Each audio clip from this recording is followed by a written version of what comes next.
ஆனால் பொது வாழ்க்கைக்கு வருபவர்கள் இது போன்ற விஷயங்களிலும் சரியாக இருக்க முயற்சி செய்யணும்.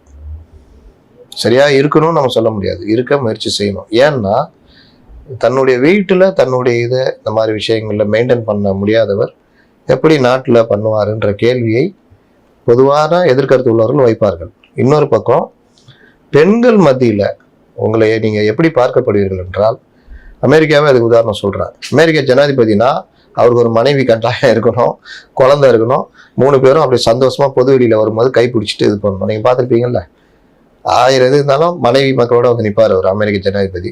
அங்கே வந்து தான் 2 பேரும் ஐ லவ் யூ டூ அப்படின்ற மாதிரிலாம் ரொம்ப அப்படியே ஒரு அந்யோன்யம் காமிப்பாங்க. அங்கே அடிச்சு புரண்டுக்குவாங்க. இது ஏன்னா பப்ளிக்ல அமெரிக்க ஜனாதிபதினா ஒரு குடும்பம் இருக்குது, அவர் ஒரு குடும்பஸ்தன் அப்படின்னு. சேம் இது எல்லா இடத்துலையுமே பொருந்தும். நீங்க ஒரு தலைவர் அப்படின்னா அவர் எப்படி இருக்காரு, குடும்ப வாழ்க்கையில எப்படி இருக்காரு, அவருடைய பர்சனல் லைஃப் எப்படி இருக்குன்னு தான் நம்ம உலகம் பார்க்கறது.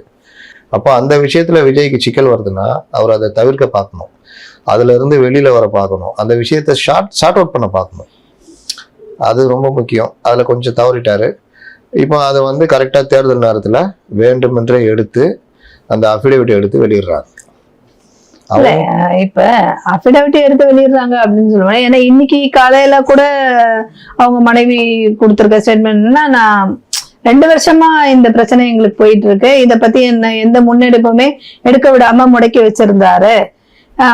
நான் பேர் சொல்ல விரும்பல, ஒரு நடிகையால இந்த பிரச்சனைகள் எங்களுக்கு வந்துட்டு இருக்கு, திருமணம் தாண்டின உறவு அவங்க கூட இருந்திருக்கு. இன்னொன்னு, அவங்க மனைவி இன்னைக்கும் ஸ்டேட்மெண்ட் கொடுத்தாங்கன்னா அது இல்லை, இன்றைக்கு கொடுத்த மாதிரி உங்களையே நம்ப வச்சிருக்காங்க. பாத்தீங்களா, அதுதான் அவங்களுடைய வெற்றி. இது எல்லாமே அஃபிடவிட்ல இருக்கிறது. அவங்க போட்ட அஃபிடவிட்ல அவங்க சொல்லியிருக்காங்கல்ல, ஒரு வழக்கறிஞர் அஃபிடவிட் தாக்கல் பண்ணும்பொழுது மனைவி சொல்ற மாதிரி தானே வரும். அந்த வரிகளை எடுத்துதான் வரிக்கு வரி